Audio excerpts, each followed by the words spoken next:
Live at 8.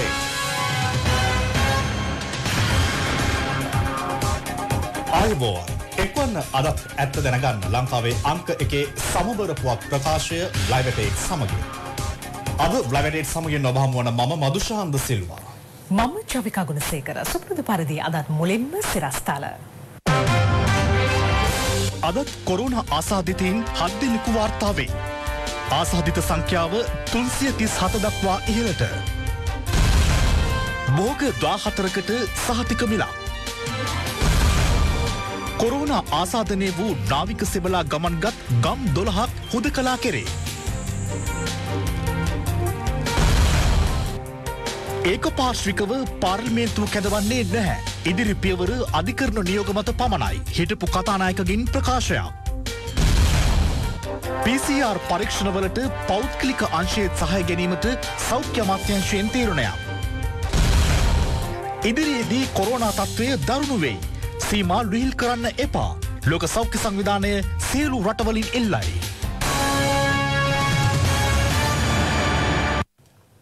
COVID-19 හෙවත් නව corona වෛරසය ආසාදනය වූ තවත් පුද්ගලයන් 7 දෙනෙකු අද මෙරටින් හඳුනාගත්තා.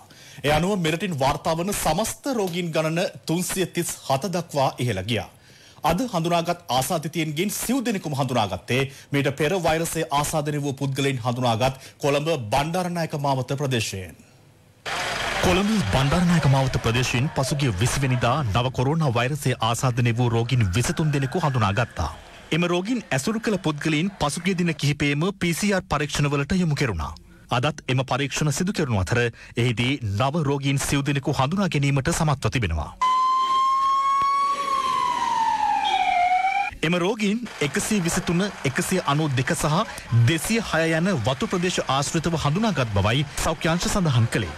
බණ්ඩාරනායක මාවතේ තිබෙන සියලුම වතු දැනට අපි පරීක්ෂාවට ලක් කරනු ලැබේ. සියලුම වතු දැනට ආසාදිතයන් හමු වී තිබෙනවා. එබැවින් බණ්ඩාරනායක මාවත සම්පූර්ණයෙන්ම මේ ආසාදනයට ලක් වූ බව මේන් අපිට පැහැදිලි වෙනවා. වැඩිදුර පරීක්ෂණ අනුව අපිට කියන්න පුළුවන් මේ තත්ත්වය කොතරම් බරපතල තත්ත්වයට යනවද කියන එක අපි හෙට දිනේ මේ පරීක්ෂාවලින් අනතුරු අපිට ප්‍රකාශ කළට හැකියි. කොළඹ මහනගර සභාවේ සෞඛ්‍යාංශ මූලිකත්වයෙන් කෙරෙන මෙම පරීක්ෂණ සම්බන්ධයෙන් නගරාධිපති රෝසි සේනානායක මහත්මිය අද කැඳවා තිබූ මාධ්‍ය හමුවකදී මෙලෙස අදහස් පළ කළා. මේ වෙනකොට වාර්තාගත රෝගීන් සංඛ්‍යාව කොළඹ නගරයේ 91ක් වෙනවා. බණ්ඩාරනායක මාවතේ රෝගීන් 69ක්. තාමත්ම සුළු කාල පරාසයක් තුලදී ඒ වගේම ඇල්විටිකල මාවතින් රෝගීන් 7කුත් අරුස මාවතින් රෝගීන් 6 දෙනෙකුත් මුළු සංඛ්‍යාවම 91ක් ලැබිලා තියෙනවා. අපි මේ වෙනකොටත් 1228ක් නිරෝධාන මධ්‍යස්ථාන වලට යවලා තියෙනවා. අප්‍රේල් 19 වෙනිදා 163 දෙනෙක් අපි පරීක්ෂා කළා. ඒ 163 දෙනාගෙන් 24 දෙනෙක් පොසිටිව් බවට ආවරණය වුණා. ඒ වගේම 20 වෙනිදා 91ක් පරීක්ෂාවට ලක් කළා. ඒ 91න් 5 දෙනෙක් පොසිටිව් බවට පත් වුණා. 21 වෙනිදා 61ක් පරීක්ෂාවට ලක් කරා. ඒ පරීක්ෂාවට ලක් කරපු 61න් කිසි කෙනෙක් පොසිටිව් වුණේ නැහැ. 22 වෙනිදා 198ක් පරීක්ෂාවට ලක් කරා. ඒ පරීක්ෂාවට ලක් කරපු 198න් 4 දෙනෙක් පොසිටිව් වුණා. මමාද සතුටටපත් වෙනවා. අතිගරු ජනාධිපති ගෝඨාභය රාජපක්ෂ මැතිතුමා ගත්ත තීරණය හේතු කරගෙන අද අපිට COVID-19 කියන මේ මාරාන්තික වෛරසය මර්ධනය කරන්න හැකියාවක් ලැබිලා තියෙනවා. මේ අතර පොළොන්නරුව පුලතිසිගම ප්‍රදේශයේ පදිංචි පුද්ගලයෙකුටද නව කොරෝනා වෛරසය ආසාදනය වී ඇති බවට ඊයේ වාර්තා වුණා. නාවික හමුදා සෙබළෙකු වන ඔහු වැලිසර නාවික හමුදා කඳවුරට අනුයුක්තව සේවය කර තිබුණා. පසුගිය 18 වෙනිදා පුලතිසිගම ප්‍රදේශයේ පිහිටි තම නිවසට එම නාවික සෙබළා ගොස් තිබූ අතර පසු අනාවරණය වුණේ ඔහුට නව කොරෝනා වෛරසය ආසාදනය වී ඇති බවයි. ඒ වන විටත් ඔහු ප්‍රදේශයේ රාජ්‍ය ආයතන ඇතුළු ස්ථාන කිහිපයකම සංචාරය කර තිබුණා. එරෝගගේ ළඟම ආශ්‍රිතයන් 47 දෙනෙක් අඳුනගත්තා. 47 දෙනා නිවේදන සඳහා යොමු කරා. ඊට අමතරව ඒ පුද්ගලයා 400 මහජන පොළට ගිහිලා තිනවා. ඒ අනුව පොළොන්නරුව ලංකාපුර ප්‍රාදේශීය ලේකම් කොට්ටාශයට අයත් ගම්මාන 12ක් හුදකලා ගම්මාන බවට පත් කිරීමට පියවර ගත්තා. ගම්මානයේ වසා ඇති බැවින් නිවසින් බැහැරව නොවන ලෙසටත් මුඛ ආවරණ පළඳින ලෙසටත් නිතර සබන් යොදා දෑත් පිරිසිදු කරන ලෙසටත් ඔබට කාර්මිකව දන්වා සිටිමු. මේ අතරින්ම නාවික සෙබලා සේවය කළ වැලිසර නාවික හමුදා කඳවුරේ සෙබළුන්ද පරීක්ෂාවට ලක් කිරීමට පියවරගෙන ඇති බව නාවික හමුදා මාධ්‍ය ප්‍රකාශක ලුතිනන්ට් කමාන්ඩර් ඉසුරු සූරියබණ්ඩාර මහතා සඳහන් කළා. ඔහු පැවසුවේ එම පරීක්ෂණවලදී ආසාදිත පුද්ගලයා සමීපයෙන් ඇසුරු කළ කිහිප දෙනෙකු හඳුනා ගැනීමට හැකි වූ බවත් ඔවුන් නිරෝධායනය සඳහා යොමු කිරීමට පියවරගත් බවයි. කෙසේ වෙතත් එම නාවික සෙබලාට වෛරසය ආසාදනය වූයේ කෙසේදැයි තවමත් නිශ්චිතව හඳුනාගෙන නැහැ. මේ අතර එම නාවික සෙබලා අනුරාධපුර ඩිපෝවේ සේවය කළ රියදුරකුද ඇසුරු කර තිබූ බවට තොරතුරු වාර්තා වුණා. ඒ අනුව නාගරික සෞඛ්‍ය වෛද්‍ය නිලධාරීවරයා ඇතුළු කණ්ඩායමක් ඩිපෝ සංකීර්ණයට පැමිණ ඔහු පරීක්ෂාවට ලක් කළ අතර ඩිපෝ සංකීර්ණය විෂ බීජ හරණයකට ලක් කළා. එම රියදුරා සමග අපි රෝග ස්පර්ශක ඉතිහාසය තදින්ම අධ්‍යයනය කරලා සොයා බැලුවා. එම ඉතිහාසය ගත්තට පස්සේ අපිට වැටහුණා එම නාවික බටයත් සමග කිසිදු රෝග ස්පර්ශකයක් මෙම රියදුරාට සිදු වෙලා නැහැ කියන එක තහවුරු කරගත්තා. කොරෝනා වෛරසය ආසාදනය වූ බවට තහවුරු වූ අදාළ නාවික හමුදා සෙබලා සමග කිට්ටු සම්බන්ධතාවක් පැවැත් වූ බව කියන නිට්ටඹුව යටින ප්‍රදේශයේ පදිංචි තවත් යුද හමුදා සෙබලෙකුගේ නිවසේ සමාජිකයන්ද එම නිවස තුළ නිරෝධායනයට ලක් කෙරුණා. මේ අතර එම නාවික හමුදා නිලධාරියා අබේපුස්සේ සිට අලව්ව දක්වා ත්‍රිරෝද රථයකින්ද ගමන් කර තිබුණා. අද එම ත්‍රිරෝද රථ රියදුරු පරීක්ෂාවට ලක් කළ අතර සෞඛ්‍ය නිලධාරීන් ඔහුට දැනුම් දුන්නේ නිවස තුළ නිරෝධායනයට යොමු වන ලෙසයි. එළියට බහින්න එපා. මේ මහත්තු කීප විදිහට අපේ තැන් වලට වෙලා ඉන්න ඕනේ ඒ දින ගන්න. හරිද? මේ අතර පසුගිය 20 වෙනිදා පිළියන්දල ප්‍රදේශයට හමු වූ නව කොරෝනා වෛරසය ආසාදිත මත්ස්‍ය වෙළඳාමේ නිරත වූ පුද්ගලයා ඇසුරු කළ තවත් දෙදෙනෙකු සැකපිට අද හෝමාගම මූලික රෝහලට ඇතුළත් කෙරුණා. එම රෝගියා හඳුනා ගැනීමට දිනකට පෙර ඔහු සමග යතුරුපැදියෙන් ගමන් කළ පාසල් සිසුවෙකු සහ එම සිසුවාගේ මව මෙලෙස රෝහල්ගත කර තිබුණා. ඒ ඔවුන්ට කැස්ස සහ උගුරේ අපහසුතාවයන් හට ගැනීම හේතුවෙන් එමෙන්ම එම සිසුවාගේ පියා සහ සහෝදරයෙකුද නිවස තුළම නිරෝධායනයට යොමු කිරීමට සෞඛ්‍ය අංශ පියවර ගෙන තිබෙනවා. දැනට රෝග ලක්ෂණයක් නැති නිසා ඔබතුමා ඉන්න ගෙදරටම වෙලා අපි මේකේ ප්‍රතිඵල අනුව බලලා අවශ්‍ය නම් මේව කරන්න. මේ අතර ඉන්දියාවේ උසස් අධ්‍යාපනය හැදෑරීමට ගොස් සිටි ශ්‍රී ලාංකික සිසුන් 101 දෙනෙකු අද යලි මෙරටට පැමිණියා. ඒ ශ්‍රී ලංකන් ගුවන් සමාගමට අයත් ගුවන් යානයකින්. එම සිසුන් රැගෙන ඒම සඳහා එම ගුවන් යානය අද පෙරවරුවේ ඉන්දියාව බලා පිටත් වී අතර අද දහවල් 2:30ට පමණ ඔවුන් රැගත් ගුවන් යානය යලි මෙරටට ළඟා වුණා. ඒ රැගෙන එනු ලැබූ ශිෂ්‍ය ශිෂ්‍යාවන් යුද හමුදා මගින් පාලනය කරනු ලබන පූනානි නිරෝධායන මධ්‍යස්ථානයක් වෙත රැගෙන යාමට කටයුතු කරනු ලැබුවා. ඒත් එක්කම ඉදිරි දින කීපය පුරාවටත් මේ ආකාරයෙන්ම ශ්‍රී ලංකාව රජය විසින් ශිෂ්‍යයන් අනෙකුත් රටවල් වලින් විශේෂයෙන්ම සාකලාපීය රටවල් වලින් රැගෙන ඒමට බලාපොරොත්තු වෙන සිටිනු ලබනවා. මේ අතර මාලදිවයිනේ රැඳී සිටින පිරිසකගේ ඉල්ලීමයි මේ. මේ දවස් 14ක ලොක්ඩවුන් එක ඇතුලේ කාමරවල ඉර වෙලා ඉන්නවා. මේ වෙද්දි ශ්‍රේයට 90ක් වූ ශ්‍රී ලාංකිකයින් මෙහෙවසන ආහාර පාන ගත්තේ ශ්‍රී ලාංකික වන්හල් වලින් ඩිලිවර් කරලා දැන් මේ වෙද්දි සියලුම ශ්‍රී ලාංකික වන්හල් වහලා තියෙනවා. ජනතුනි අපි ඔබතුමාගෙන් වැඳලා ඉල්ලන්නේ පුළුවන් ඉක්මනින් මාලදිවයිනේ සිරවි සිටින ශ්‍රී ලාංකිකයන් ශ්‍රී ලංකාවට බාර ගන්න කියලා. ක්විට් රැකියාව සඳහා ගොස් සිටි ශ්‍රී ලාංකිකයින් පිරිසක් මෙරටට පැමිණීමට නොහැකිව එරට සිරවී සිටින අයුරු එහි සිටින කාන්තාවක් බෙලෙස ප්‍රසිද්ධියට පත් කර තිබුණා. ඔවුන් ඉල්ලා සිටින්නේ Taman කඩිනමින් මෙරටට ගෙන්වා ගැනීමට කටයුතු කරනු ලෙසයි. පාස්පෝර්ට් තියෙන කට්ටිය විතරක් ඇතුළට ගත්තා අනිත් කට්ටිය ඔක්කොම එළිය. මෙතනින් එක්කෙනෙකුටවත් පාස්පෝර්ට් කොපියක් නැහැ. ඒ තරලානියා දැනට ගියාම අපිට කිව්වා ඵලයල්ලා එම්බසි එක කියලා එම්බසිය ගාවට ආපුවාම එතනම පන්නන ඵලයල්ලා කාමර වලට ගිහලා හණ්ඩත් නැහැ බොණ්ඩත් නැහැ. අපි මේ දුක් විඳලා පාරක් ගානේ අර මිනිස්සු අදගෙන වැටෙනවා. පාරවල් බ්ලොක් වෙලා මිනිස්සු ඉන්නවා 2500ක් විතර. මේක අපේ ජනාධිපතිතුමාට පේන්න ඕනේ මේ අපි අසරණ කාන්තාව මෙතන ඔක්කොම ඉන්නේ.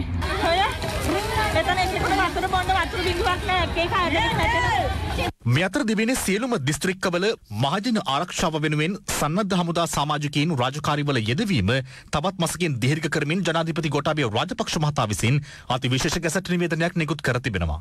ඒ මහජන ආරක්ෂක ආඥා පනත යටතේ ජනාධිපතිතුමන් වෙත පැවරී ඇති බලතල අනුවයි. මේ අතර රාජ්‍ය පරිපාලන හා ස්වදේශ කටයුතු අමාත්‍ය ජනක බණ්ඩාර තෙන්නකෝන් මහතා අද පැවති සාකච්ඡාවකදී පැවසුවේ පවතින තත්ත්වය සැලකිල්ලටගෙන රාජ්‍ය සේවකයන්ට පහසු ඇඳුමකින් සැරසී සේවයට වාර්තා කිරීමේ හැකියාව පවතින බවයි. රාජ්‍ය නිලධාරීන්ට නිවාඩු දිනවල දින දෙකකට ගෙවපු දීමනාව වැඩි කරන්න අපි උපදෙස් දුන්නා.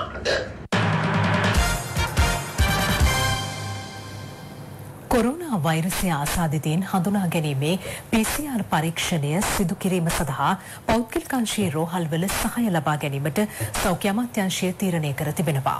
සෞඛ්‍ය අමාත්‍යවරිය සහ පෞද්ගලිකාංශ රෝහල් ප්‍රධානීන් අතර අද සිදු කළ සාකච්ඡාවකින් අනතුරුව මෙම තීරණයට එළඹ තිබෙනවා. කොරෝනා වෛරසය ආසාදිත සංඛ්‍යාව ඉහළ යාමත් සමග සිදු කරනු ලබන PCR පරීක්ෂණ ඉහළ නැංවීමට සෞඛ්‍ය අමාත්‍යාංශය පියවර ගෙන තිබෙනවා. ඊට අදාළ සාකච්ඡාවක් COVID-19 පැතිරීම වැළැක්වීමේ ජාතික ක්‍රියාන්විත මධ්‍යස්ථානයේදී පැවැත්වුණා. මේ සාකච්ඡාව සඳහා පෞද්ගලික රෝහල් කිහිපයක ප්‍රධානීන් එක්ව සිටියා. මෙහිදී සෞඛ්‍ය හා දේශ වෛද්‍ය අමාත්‍ය පවිත්‍ර වන්‍යාරච්චි මහත්මිය ප්‍රකාශ කළේ PCR පරීක්ෂණ ඉහළ දැමීම සඳහා පෞද්ගලික රෝහල් කිහිපයක සහාය ලබා ගැනීමට තීරණය කළ බවයි.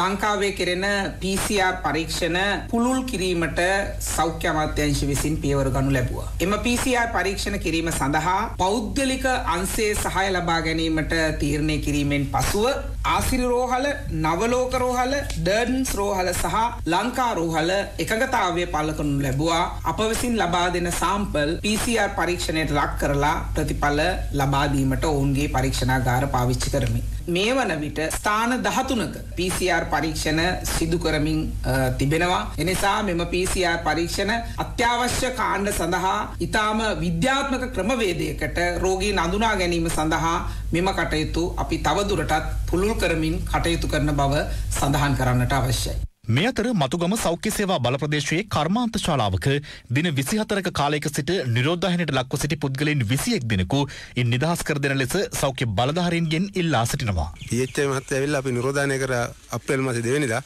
එයා මේ වෙනකොට එකපාරක්වත් අපි බලන්න ඇවිල්ලත් නැහැ. අපි කියන හොයලා බලන්නෙත් නැහැ. රටවල් වල ඉන්න අය නිදහස් කරගෙන ලංකාවට ගේනවා නම් මේ අවදානම් කලාපයක රැඳින්න අපි අය නිදහස් නොකරන්න කියන එක තමයි කියන්න තියෙන්නේ.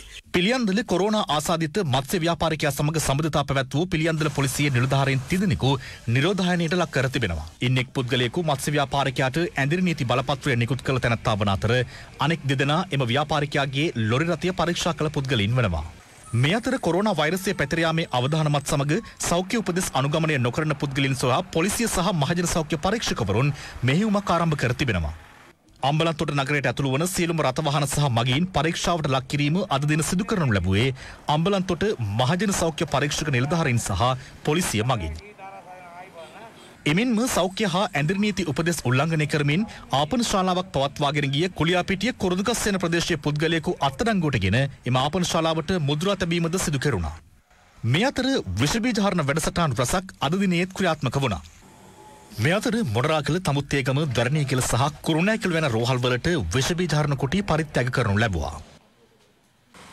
මේ අතර නාරාහෙම්පිට ආර්ථික මධ්‍යස්ථානය පෙරවරු 6 සිට පස්වරු 6 දක්වා විවෘතව තිබෙන බව ආර්ථික මධ්‍යස්ථානයේ පරිපාලන කළමනාකරු ප්‍රකාශ කළා. වන විට නාරාහෙම්පිට විශේෂ ආර්ථික මධ්‍යස්ථානයේ වෙළඳපොළ විවෘත කරලා තියෙන්නේ අත්‍යවශ්‍ය සේවා බලපත්‍රලාභී අයට ආහාර ද්‍රව්‍ය මිලදී ගැනීම සඳහා සහ ආරක්ෂක අංශ මාධ්‍යාංශ එවැගේම රජයේ නිලධාරීන් ඇතුළු ඒ විවිධ පාර්ශවයන් සඳහා පමණයි. කොරෝනා වෛරසය හේතුවෙන් නිවෙස්වලට වී සිටින ජනතාවගේ මානසික තත්ත්වයේ ඉහළ නැංවීම සඳහා ත්‍රිවිධ හමුදාව එක්ව විවිධාකාරයේ වැඩසටහන් ක්‍රියාත්මක කරනු ලබනවා. ඒ අතර ගුවන් හමුදා සංගීත කණ්ඩායම මගින් කොළඹ කොම්පාඤ්ඤ වීදියේ මහල් නිවාස සංකීර්ණයේ ඉදිරිපිට සංගීත ප්‍රසංගයක් පවත්වනු ලැබුවා.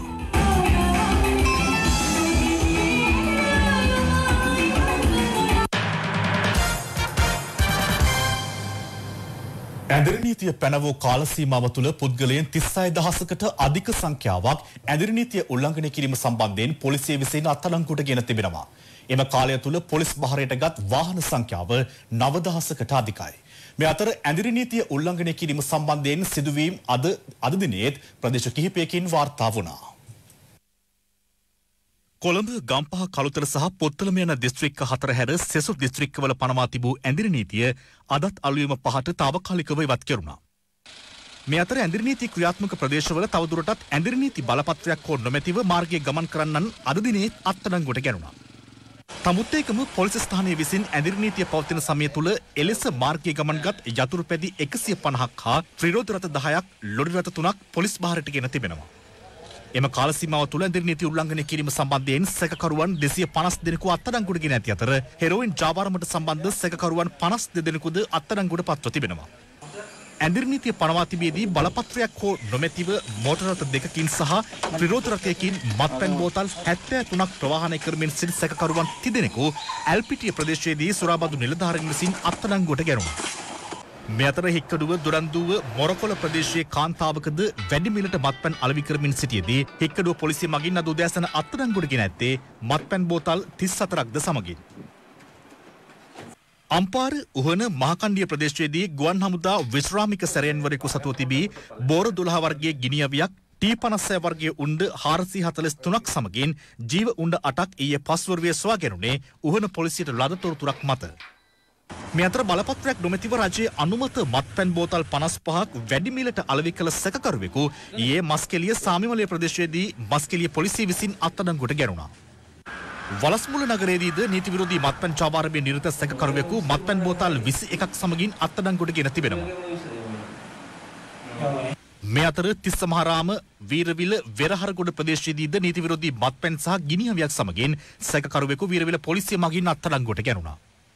මේ අතර රත්නපුර නිවිතිගල පින්කන්දවත්ත ප්‍රදේශයේ මහ පරිමාණයෙන් සිදු කරගෙන ගිය නීති විරෝධී මත්පැන් ස්කාගාරයක් වටලා සැකකරුවන් 9 දෙනෙකු අද දහවල් සුරාබදු නිලධාරීන් අත්අඩංගුවට ගත්තේ ලක්ෂ 12කට අධික වටිනාකමකින් යුත් නීති විරෝධී මත්පැන් තොගයක්ද සමගින්. ඇල්පිටිය අවිත්තාව මාර්ගයේ කැටපොළ මන්සන්දිය ආසන්නයේදී අද දහවල් මෝටර රථයක් පරීක්ෂා කිරීමේදී එහි තිබී ගංජා කිලෝ 10ක් පොලිස් බහරයට ගෙන තිබෙනවා. සිද්ධියට සම්බන්ධ සැකකරුවෙකු අත්අඩංගුවට ගෙන ඇති අතර මෝටර රථයේ පිටුපස මෙම ගංජා තොගයේ සූක්ෂමව අසුරා තිබූ බවයි අප වාර්තාකරු සඳහන් කළේ. මේ අතර COVID-19 වෛරසය පැතිර යාමේ අවදානමත් සමග නාවලපිටිය නගරයේ ආපන ශාලා මහජන සෞඛ්‍ය පරීක්ෂකවරුන් විසින් ඊයේ හදිසි පරීක්ෂාවකට ලක් කළා. මේ අතර ඇඳිරි නීතිය පනවා තිබූ ඉකුත් 17 වෙනිදා කොස්කම නගරයේ ආසන්නයේ නවතා තිබූ ත්‍රිරෝධ රථයක් පුද්ගලයන් දෙදෙනෙකු විසින් සොරා ගන්නා අයුරු CCTV කැමරාවක මෙලෙස පටිගත වී තිබුණා. මෙම සැකකරුවන් පිළිබඳ තොරතුරක් දන්නේ නම් ළඟම ඇති පොලිස් ස්ථානයට දැනුම් දෙන ලෙසයි කොස්කම පොලිසිය මහජනතාවගෙන් ඉල්ලා සිටින්නේ. මේ අතර මහරකම පමනුව නැගෙනහිර ප්‍රදේශයේ අද දහවල් උණුසුම් තත්ත්වයක් ඇති වුණේ රුපියල් 5000ක දීමනාව මුල් කර ගනිමින්. මේ අතර ඇඳිරි නීති කාලය තුලදී හෝමාගම නගරයේ විවෘතව පැවති ඖෂධ අලවිසැල් ජංගම වෙළඳ රථ වසා දැමීමට හෝමාගම සෞඛ්‍ය වෛද්‍ය නිලධාරී කාර්යාලයේ නිලධාරීන් අද දහවල් කටයුතු කළේ මෙලෙසින්. වෙළඳාම් කරන්න අවසර දීලා ඇඳිරි නීතිය කාලේ. එහෙනම් කරුණා කරලා ගෙදර යන්න. මොනවද මේ කරන්නේ? ඔයාලට සල්ලි මිනිස්සුගේ ජීවිත COVID-19 වෛරස් ව්‍යාප්තිය පාලනය කිරීමට භාවිත කළ හැකි නව උපකරණ 3ක් නිෂ්පාදනය කිරීමට කොතලාවල ආරක්ෂක විශ්වවිද්‍යාලයේ සිසුන් සමත් වී තිබෙනවා. අද මෙම නව සොයා ගැනීම් එළිදැක්වීම සිදු කෙරුණේ රත්මලාන කොතලාවල ආරක්ෂක විශ්වවිද්‍යාලයේදී. COVID-19 වෛරස ව්‍යාප්තිය හමුවේ වෛද්‍යවරුන් සහ වෛරසයේ ආසාදිතවුන් සමග සබඳතා පැවැත්වීම අභියෝගාත්මක කරුණක්. මෙකී අභියෝගයට සාර්ථකව මුහුණ දීමට සමත් නව රොබෝ යන්ත්‍රයක් නිර්මාණය කිරීමට රත්මලාන කොතලාවල ආරක්ෂක විශ්වවිද්‍යාලයේ සිසුන් පිරිසක් සමත් වී තිබෙනවා. ආරක්ෂක විශ්වවිද්‍යාලයේ උපකුලපති මේජර් ජෙනරල් මිලින්ද පීරිස් මහතාගේ ප්‍රධානත්වයෙන් අද මෙම නව නිර්මාණ එළිදැක්වුණා. මෙම රොබෝ මාර්ගයෙන් රෝගියාගේ රෝග ලක්ෂණ විශ්ලේෂණය කිරීමට වෛද්‍යවරුන් හට හැකියාව ලැබෙන බවයි ඔවුන් පෙන්වා දෙන්නේ. එමෙන්ම වෛරසයේ ආසාදනය වූවන් හට අවශ්‍ය ඖෂධ ඔවුන් වෙතම රැගෙන යාමට සහ ඔවුන්ට අවශ්‍ය ආහාර පාන රැගෙන යාමටද මෙම රොබෝ යන්ත්‍රයට හැකියාව පවතිනවා. මේ අතර COVID-19 වෛරසයේ ආසාදනය වූ පුද්ගලයන් හට කෘත්‍රිම ශ්වසනය ලබා දීම සඳහාද කොතලාවල ආරක්ෂක විශ්වවිද්‍යාලයේ සිසුන් අද කටයුතු කර තිබෙනවා. අපි බලාපොරොත්තු වෙනවා මෙන් ඉදිරියට මෙතනින් නවතින්න නැතුව ඉදිරියටත් මේවා විවිධ වර්ෂන්ස් වලින් දියුණු කරගෙන ගිහින් ඒ තුලින් විශිෂ්ට නිර්මාණ ඉදිරිපත් කිරීමට.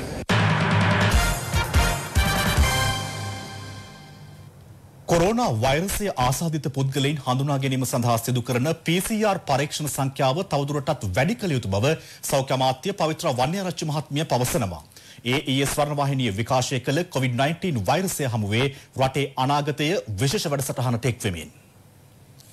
මේ ආසාදිතින් සොයා ගැනීම සම්බන්ධයෙන් පරීක්ෂණ සිද්ධ වෙනවා. PCR පරීක්ෂණය කරනවා සෞඛ්‍ය අමාත්‍යාංශය හරහා වෛද්‍යවරුන් මගින් මේ කටයුතු සිද්ධ වෙනවා. සමහර දෙනෙක් කියනවා යම්කිසි ආකාරයකින් අපි අපේ රටේ PCR පරීක්ෂණ සංඛ්‍යාව වැඩි කළා නම් මීට වඩා අපිට සාධනීය තැනකට එන්න තිබ්බා කියලා. අපිට ඇත්තටම දවසකට 1200ක් විතර තමයි උපරිම අපිට කරගන්න පුළුවන් දැන් තියෙන තත්ත්වය අනුව 1200 දෙනෙක් විතර තමයි පරීක්ෂාවට ලක් කරගන්න පුළුවන්. ඉතින් ඒ තව පුළුල් කිරීම මේ අවස්ථාවේදී හොඳයි කියලා අපි හිතනවා. ඉතින් ඒ නිසා තමයි මේක පෞද්ගලික අංශයටත් දීලා ත්‍රිවිධ හමුදාවටත් බාර දීලා කරන්න පුළුවන් උපරිමයකින් කරගන්නත් අපි දැන් පීවර අරගෙන තියෙනවා. මේ ගම්මාන පිටි එකපාර 300 400 1000 අරගෙන යනවා සෙන්ටර්ස් වලට. ඉතින් එකපාරට මේ කණ්ඩායම මෙච්චර ප්‍රමාණයක් ටෙස්ට් කරන්න අවශ්‍ය මේ අපි මේ කාමරේ ඉඳලා කතා කරනවා වගේ ලේසි නෑ. නමුත් මේ පරීක්ෂණ පුළුල් කරන තරමට හොඳයි. ඒක මම නෑ කියන්නේ නෑ. ඒක කළ යුතුයි. මේ වෙලාවේ කළ යුතුයි. කියන්න ඊටාම සතුටුයි ලෝක සිටියේ මේ ඒ සොයාගත්ත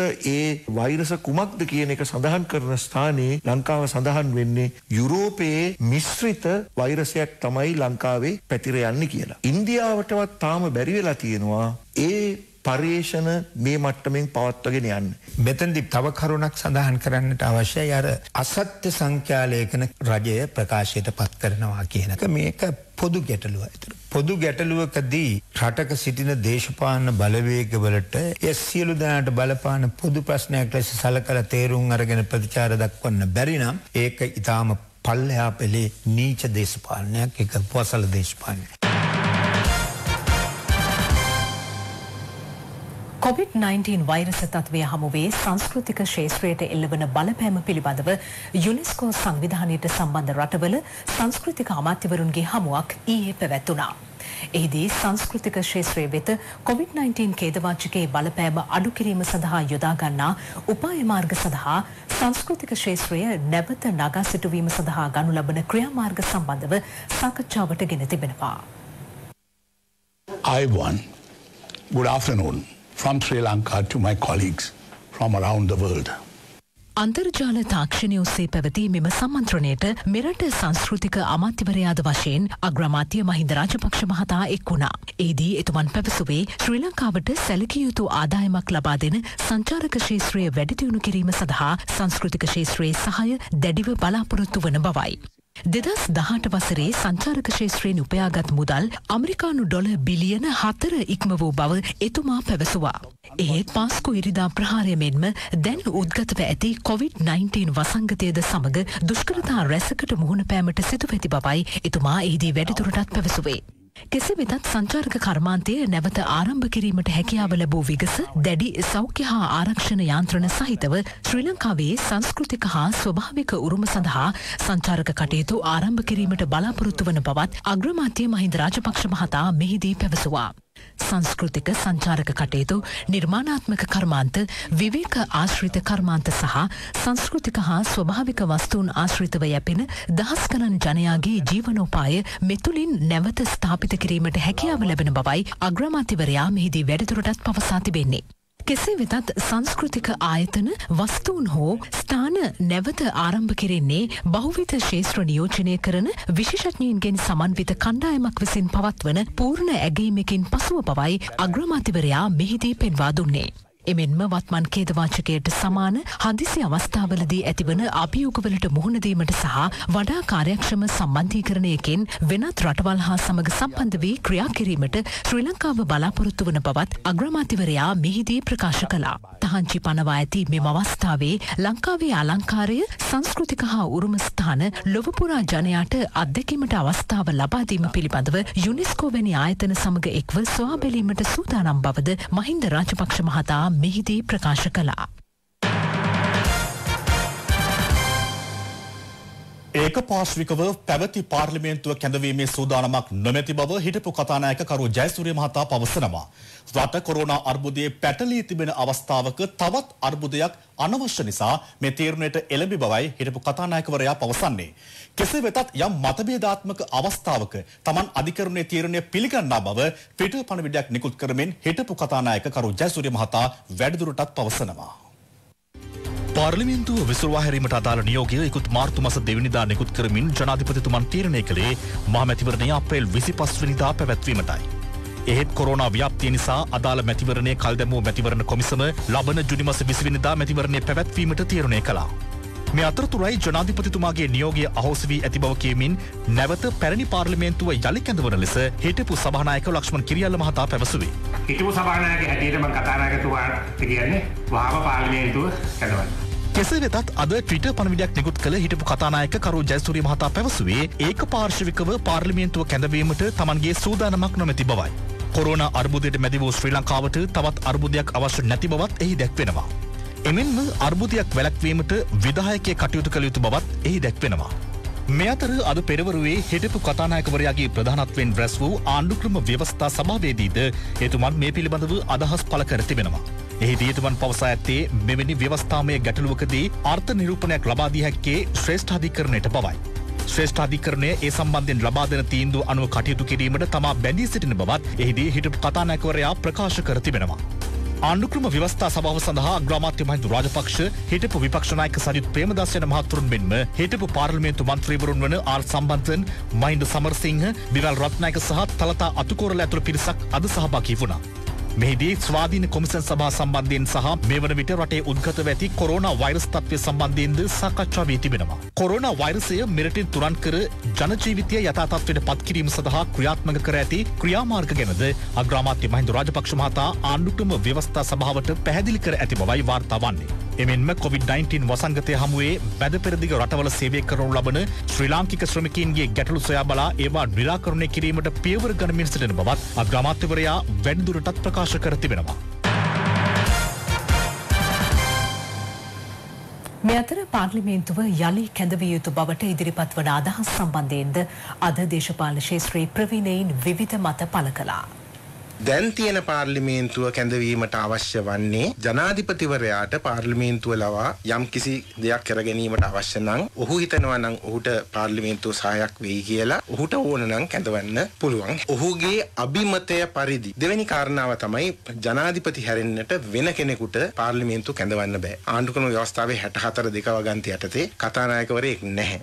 පාර්ලිමේන්තුව කැඳවීමේ කිසිම අනුගම්‍ය වගකීමක් ජනාධිපතිවරයාට නැහැ. 153 වගන්ති යටතේ අවශ්‍ය මුදල් ජනාධිපතිවරයාට තියෙන නිසා මැතිවරණ කොමිසමට මැතිවරණයක් තියන්න බැරි නම් මැතිවරණය කල් දාන සිද්ධ වෙයි. හැබැයි මැතිවරණයක් කල් දැම්මයි කියලා පාර්ලිමේන්තුව නැවත කැඳවිය යුතුය කියලා කිසිම වගන්තියක් ආණ්ඩුක්‍රම ව්‍යවස්ථාවේ නැහැ. විශේෂයෙන්ම සඳහන් කළ යුතු කාරණාවක් තමයි අවශ්‍ය නීති දැනට තිබෙනවා. ওই නිරෝධායන කටයුතු සඳහා ආඥාපනතක් තිබෙනවා. අත්‍යවශ්‍ය සේවා සැපයීම සඳහා අවශ්‍ය නීතියක් තියෙනවා. මහජන ආරක්ෂාව සඳහා අවශ්‍ය නීති තියෙනවා. ඒ නිසා මේ රටේ නීති වල අඩුවක් නැහැ. මේ මාස දෙක ඇතුළත සම්පාදනය කළ යුතු අලුත් නීතියක් ඇත්තේ නැහැ. මේක අනවශ්‍ය විදියට කල් දාන්න උත්සාහ කළොත් මැතිවරණයක් පැවැත්වීම සඳහා දිනයක් නියම කිරීමට මැතිවරණ නීතියේ 113 වෙනි අවගන්ති යටතේ ජනාධිපතිවරයාට අවශ්‍ය බලතල තියෙනවා කියන එකත් මෙහිදී සඳහන් කළ යුතුයි. මැතිවරණයේ කඳවල තියෙන අධිකාර ජනාධිපතිතුමා නමුත් පෝලිං ඩේට් එක දිස්ත්‍රික්කයේ හෝ තවත් දිස්ත්‍රික්කවල වෙනස් කරන්න මැතිවරණ කොමිසමට බලතලයක් තියෙනවා. ඒක තමයි දැන් කරලා තියෙන්නේ. දැන් ප්‍රශ්නේ එතනින් නෙමෙයි එන්නේ. ප්‍රශ්නේ එන්නේ මාස 3 කාල සීමාව ජූනි 2කින් පනිනවනේ. එතකොට අර මැතිවරණ කොමිසම දැන් දීලා තියෙන දිනේ ජූනි 20 හින්දා කොහොමද මේ ව්‍යවස්ථානු ප්‍රශ්නෙන් එළියට එන්නේ? මොකද ව්‍යවස්ථාව උල්ලංඝනය වෙනවන්නේ ජූනි 2කින් පස්සේ. මාස 3න් එහාට රටක් පාර්ලිමේන්තුවක් නැතුව දුවන්න එපයි කියලා ව්‍යවස්ථාව තියෙනවා. ජනාධිපතිතුමා බොහොම පැහැදිලිව කියලා තියෙනවා. එතුමාට කිසිම අවශ්‍යතාවයක් නැහැ මේ තිබුණ පාර්ලිමේන්තුව කැඳවන්න කියලා. එතුමා කැබිනට් මණ්ඩලයටත් දැනුම් දුන්නා. මට කිසිදු අවශ්‍යතාවයක් නැහැ මේ පාර්ලිමේන්තුව කැඳවන්න. මාර්තු මාසේ දෙවනිදා විසුරුවල ජුනි මාසේ දෙවනිදා වෙනකොට පාර්ලිමේන්තුව පවත්වන්න බැරි නම් ඒ ගැසට් නිවේදනය පවා අවලංගු වෙනවා. ගැසට් නිවේදනය අවලංගු වුණොත් ජුනි මාසේ දෙවනිදාන් ඉඳලා අලුත් පාර්ලිමේන්තුව ඉබේ රැස් වෙනවා. එහෙම නොවි ආණ්ඩුක්‍රම ව්‍යවස්ථාව උල්ලංඝනය කරලා අත්නෝමතික විදියට වැඩ කරන්න තමයි මේ ආණ්ඩුව සූදානම් වෙන්නේ. පරණ පාර්ලිමේන්තුව ආය කැඳවන්නේ මොකෝ කොරෝනා වලට සජිත් ප්‍රේමදාස මහත්තයා බෙහෙතක් හොයාගෙනද? දොස්තර සජිත් ප්‍රේමදාස. අන්න එහෙමනම් ඔන්න කමන්නේ. කොරෝනා වසංගතයයි මේ පරණ පාර්ලිමේන්තුව කැඳවීම අතර තියෙන සම්බන්ධය මොකක්ද? අද බොහොම අමාරුවෙන් මේ යන ගමන නතර කරන්න දෙයකට ඒක ගෙන්නේ කියන්නේ. ඒගොල්ලෝගේ ඊනියා බහුතර බලය යල්පැන ගිය බහුතර බලය පාවිච්චි කරලා. ඒ විකාර කරන්න නම් ජනාධිපතිතුමාවත් අපේ ආණ්ඩුවල් ලෑස්ති නැහැ. ඒ නිසා නිකන් නහින් දුන්නොත් නැතුව ක්වොරන්ටයින් වෙලා ගෙදරට ඉන්න කියන්නේ ඒගොල්ලෝ. ග්‍රාමීණ අනතුරු ඔබ නැවතත් වයිවැටේ සමග. කොරෝනා වසංගතයෙන් පීඩාවට පත් රටත් ජනතාවත් යලි නගා සිටුවීමේ අරමුණින් රජය ආරම්භ කළ COVID-19 සෞඛ්‍ය හා සමාජ සංරක්ෂණ අරමුදලේ ශේෂය මේ වන විට රුපියල් මිලියන 848 දක්වා ඉහළ ගොස් තිබෙනවා. මේ අතර කොරෝනා වෛරසයෙන් මුළු රටම පීඩාවට පත්ව ඇති මේ මොහොතේ රජය දියත් කර තිබෙන වැඩසටහන් සඳහා මෙරට ජනතාවද සිය දායකත්වය ලබා දෙමින් තිබීම වඩාත් පැසසිය යුතුයි. ඒ පිළිබඳ තොරතුරු සමගින් යහපත් පුරවැසියෝ විශේෂාංගය දැන්.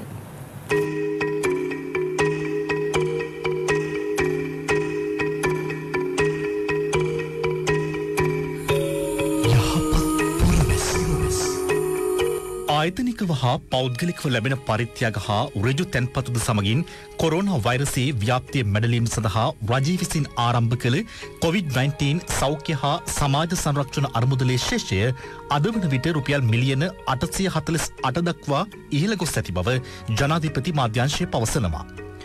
ඒ අද දිනේත් තවත් පරිත්‍යාගශීලීන් රැසක් මෙම සමාජ ආරක්ෂණ අරමුදලට පරිත්‍යාග ලබා දීමත් සමගයි.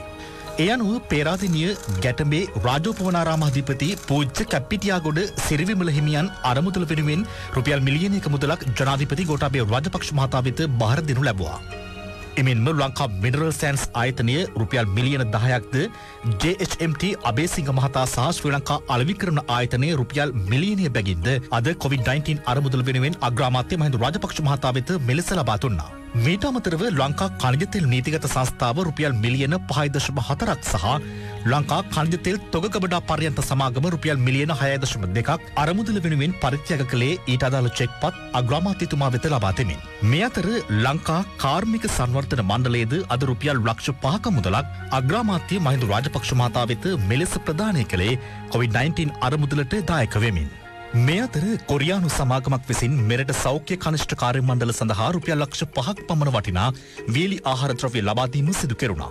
එමෙන්ම මෙරට ප්‍රමුඛ පෙළේ ඇඟලුම් නිෂ්පාදන සමාගමක් වන G-Flock ආයතනයේද මෙරට සෞඛ්‍ය කාර්ය මණ්ඩල සඳහා රුපියල් ලක්ෂ 15ක වටිනාකමකින් යුත් ආරක්ෂිත ඇඳුම් කට්ටල 1500ක් පරිත්‍යාග කළා.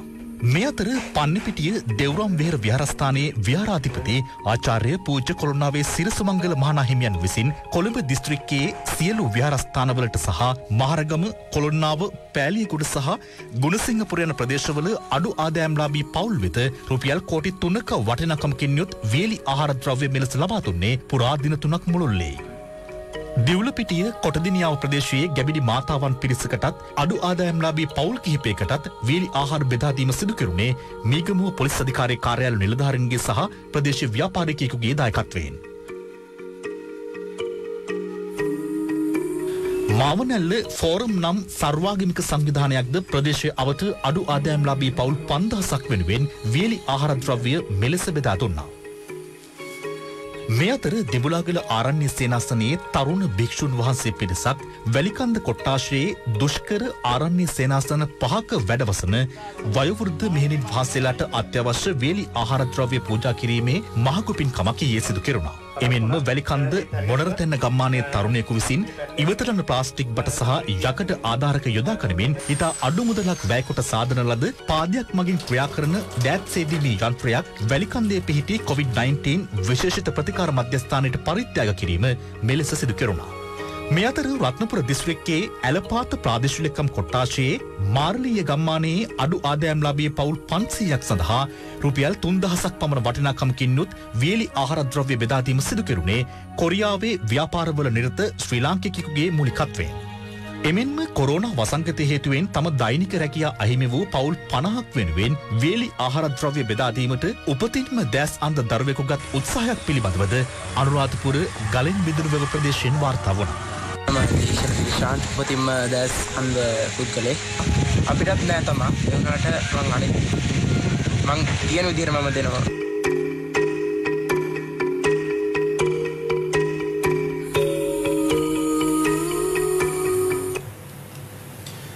ජලකන්නේ ප්‍රධාන භෝග 14කට සහතික මිලක් නියම කිරීමට රජය තීරණය කර තිබෙනවා. අද රජයේ ප්‍රවෘත්ති දෙපාර්තමේන්තුවේ පැවති කැබිනට් මාධ්‍ය හමුවේදී අමාත්‍ය බන්දුල ගුණවර්ධන මහතා මේ බව ප්‍රකාශ කළා. ඊයේ දිනේ කැබිනට් පත්‍රිකාවක් නිකුත් කළා. යලකන්නේ ප්‍රධාන භෝග 14ක් සඳහා රජය සහතික වශයෙන් මිලක් නියම කරනවා. මේ මිල ලැබෙන්නේ නැත්නම් වෙළඳ පොලෙන් ඒ මිල යටතේ සහතික වශයෙන් ඒ සියල්ල රජයේ මිලට මිලදී ගන්නවා. බඩ ඉරිඟු කිලෝකට රුපියල් 50ක්, අර්ථාපල් රුපියල් 100ක්, ලොකු ලුණු රුපියල් 100ක්, රතු ලුණු 110ක්, උදු 220ක්, මුං ඇට 200ක්, රටකජු 220ක්, වියලි මිරිස් 650, සෝයා බෝන්ජි 125ක්, කුරක්කන් 175ක්, කව්පි 220ක්, තල 200ක්, කොල්ලු 250ක්, කහ 80ක්, ඉඟුරු 125ක්, සුදු ලුණු 350. මේ ලැබෙන මිල තමයි කිව්වේ කිලෝග්‍රෑමයක් සඳහා. ගල්ඔය ජාතික වනෝද්‍යානය තුළදී දඩයක්කරුවෙකු කළ වෙඩි තැබීමකින් වනජීවී නිලධාරියෙකු මරණයට පත්වී තිබෙනවා. ගල්ඔය වනෝද්‍යානයේ මොනරාගල දිස්ත්‍රික්කයට මායිම් වන ප්‍රදේශයේදී මේ වෙඩි තැබීම සිදුව ඇත්තේ ඊයේ රාත්‍රී කාලයේදී. වෙඩි තැබීම සිදු කළ බව කියන සැකකරුවා සමග සිව් දෙනෙකු අත්අඩංගුවට ගැනීමට දඹගල්ල පොලිසියට හැකිව තිබෙනවා. ගල්ඔය ජාතික වනෝද්‍යානය තුළ වන සත්වදඩයම් සිදුවන බවට ලද තොරතුරු මත වනජීවී නිලධාරීන් 8 දෙනෙකුගේ යුත් පිරිසක් ඊයේ වැටලීමක් සඳහා ගොස් තිබෙනවා. එහිදී හමු වූ දඩයක්කරුවන් සිව් දෙනෙකු අත්අඩංගුවට ගැනීමට යාමේදී ඉන් එක් අයෙකු වනජීවී නිලධාරීන් දෙසට වෙඩි ප්‍රහාරයක් එල්ල කර තිබෙනවා. එහිදී වෙඩි වැදී වනජීවී නිලධාරියෙක් මිය ගොස් තිබෙනවා. සිද්ධියෙන් මියගොස් තිබෙන්නේ මොනරාගල බුද්ධම ප්‍රදේශයේ පදිංචි 25 හැවිරිදි දිවියේ පස වූ ASP බණ්ඩාර නැමැති නිලධාරියෙක්. සිද්ධිය සම්බන්ධයෙන් පරීක්ෂණ පවත්වන දඹගල්ල පොලිසිය විසින් පුද්ගලයන් සිව් දෙනෙකු සමග ගිනිඅවියක් අත්අඩංගුවට ගෙන තිබුණා. මියගිය වනජීවි නිලධාරියාගේ මහේස්ත්‍රාත් පරීක්ෂණය සිදු කරනු ලැබුවේ මොනරාගල මහේස්ත්‍රාත්වරයා විසින්.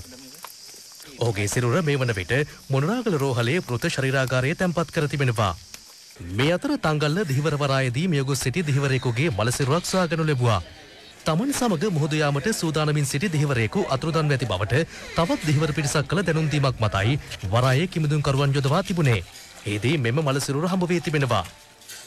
මෙලෙස මියගොස් තිබුණේ 29 හැවිරිදි දිවියේ පසු වූ දිහිවරයෙක්. මේ මරණය කිසියම් ගැටුමක ප්‍රතිඵලයක් විය හැකි බවටයි තංගල්ල පොලිසිය සැක පළ කරන්නේ.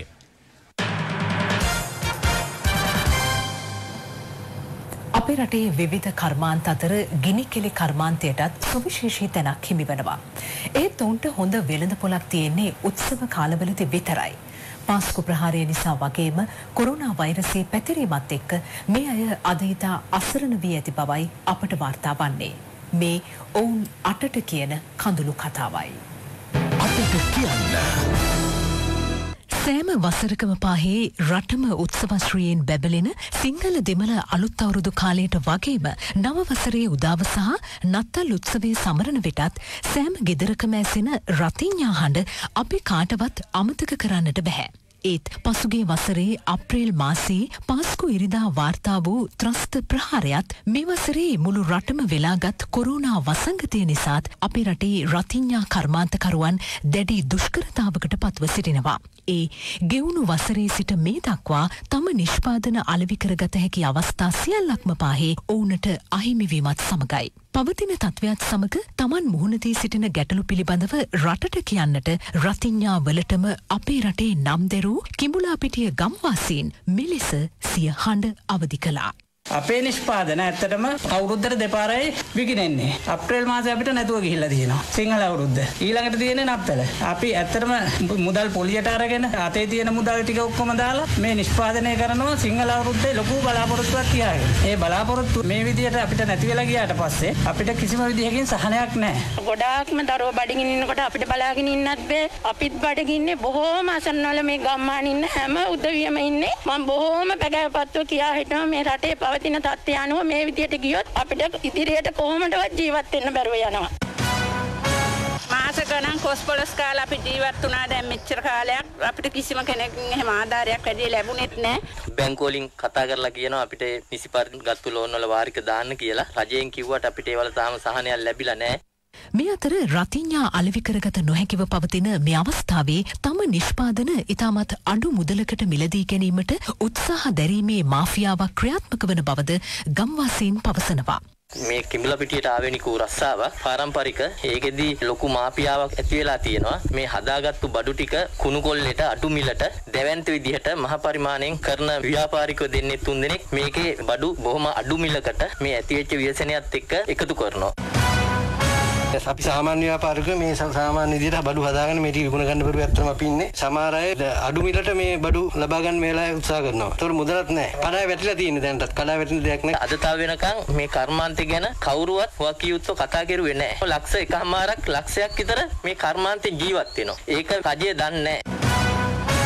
වසර ගණනාවක සිටම රටට බරක් නොවෙමින් තම උත්සාහයෙන්ම නැගී සිටීමට වෙරදරන මේ කිඹුලාපිටිය රතිඤ්ඤා නිෂ්පාදකයින්ට ඔවුන් අද මුහුණ දී සිටින මේ අවාසනාවන්ත තත්වයෙන් නැගිටින්නට ශක්තියක් වීම බලධාරීන්ගේ යුතුයකම බවයි ඔවුන් පවසන්නේ. ඉතා වේල හොයාගන්න මිනිස්සු තමයි මේ පාරම්පරික සොයාරැකියා කර්මාන්තය කරන්නේ. එතකොට පවුල් 4800ක් 5000ක් විතර මේ කර්මාන්තය කරනවා. රුජු හා වක්‍ර රැකියාව වශයෙන් මේ සියලු දෙනා මේ නත්තල සිංහල අවුරුදු කන්නවල කරන්නේ අතකන කර උගස් තියලා ණයට බැංකුවෙන් පොලියට අරගෙන දිනපතා පොලිය ගන්නන්ගෙන් මාසපතා පොලිය ගන්නන්ගෙන් අරගෙන තමයි කර්මාන්තය කරන්නේ. දැන් මේ අවස්ථාවේදී මේ සියලු දේ විනාශ වෙලා තියෙනවා. එසමගින් ලයිව් එකේ අදට අවසන්. මම මදුශාන්ත සිල්වා. මම චවිකා ගුණසේකර. යලි හමුවීම රාත්‍රී 10:30ට. සුබ රාත්‍රියක්.